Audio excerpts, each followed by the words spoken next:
3 പതിറ്റാണ്ടിലധികമായി ഒരു തിരഞ്ഞെടുപ്പിന് പോലും മുടങ്ങാതെ നാട്ടിൽ പോയി വോട്ട് ചെയ്യുന്ന ഒരു പ്രവാസിയുണ്ട് ഒമാനിൽ. കോവിഡ് കാലത്ത് പോലും ഈ പതിവിന് അദ്ദേഹം മുടക്കം വരുത്തിയില്ല. ഉയർന്ന ജനാധിപത്യ ബോധമാണ് എറണാകുളം പള്ളിക്കര സ്വദേശി സിദ്ദിഖ് ഹസനെ വോട്ട് ചെയ്യാൻ പ്രേരിപ്പിക്കുന്നത്.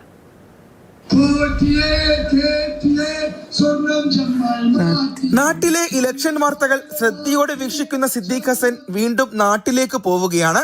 നിയമസഭാ തെരഞ്ഞെടുപ്പിൽ സമ്മതിദാനം വിനിയോഗിക്കാനുമുള്ള യാത്ര. 32 വർഷത്തെ പ്രവാസ ജീവിതത്തിനിടയിൽ ഒരിക്കൽ പോലും ഈ പതിവ് തെറ്റിച്ചിട്ടില്ല. ഒരിക്കൽ മാത്രം വോട്ടർ പട്ടികയിൽ നിന്നും പേരൊഴിവാക്കി തിരഞ്ഞെടുപ്പ് കമ്മീഷൻ പറ്റിച്ചു. അന്ന് താൻ വിശ്വസിക്കുന്ന കോൺഗ്രസിന് വേണ്ടി 10 വോട്ട് അധികം പിടിച്ചാണ് സിദ്ദിഖ് ഹസൻ ആ സങ്കടം തീർത്തത്.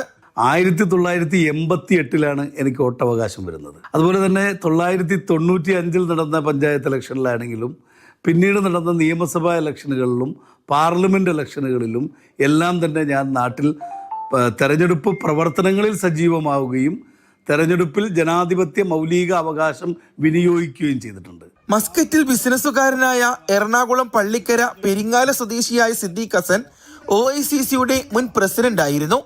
1992 സൗദി അറേബ്യയിൽ പ്രവാസ ജീവിതം തുടങ്ങിയ അദ്ദേഹം 94 ഒമാനിലെത്തുന്നത്. വോട്ട് ചെയ്യാൻ മാത്രമല്ല, അവസാന ദിവസങ്ങളിൽ പ്രചാരണങ്ങളിലും അദ്ദേഹം സജീവമായി ഉണ്ടാകും. UDF ഒരു ഭരണം കേരളത്തിൽ അനിവാര്യമാണ് എന്ന് കഴിഞ്ഞ 10 വർഷക്കാലം കൊണ്ട് ജനങ്ങൾക്ക് ബോധ്യപ്പെട്ടിട്ടുണ്ട്. അതുകൊണ്ട് തന്നെ ഈ തെരഞ്ഞെടുപ്പ് ഫലം UDF തീർത്തും അനുകൂലമായിരിക്കും. സ്വന്തം മണ്ഡലത്തിലല്ലാതെ നടക്കുന്ന ഉപതെരഞ്ഞെടുപ്പിൽ പോലും ചിലപ്പോൾ സിദ്ദിഖ് ഹസൻ പ്രചാരണത്തിനായി പോകാറുണ്ട്. ജനാധിപത്യത്തിലുള്ള വിശ്വാസം തന്നെയാണ് ഈ യാത്രകളുടെ എല്ലാം അടിസ്ഥാനം.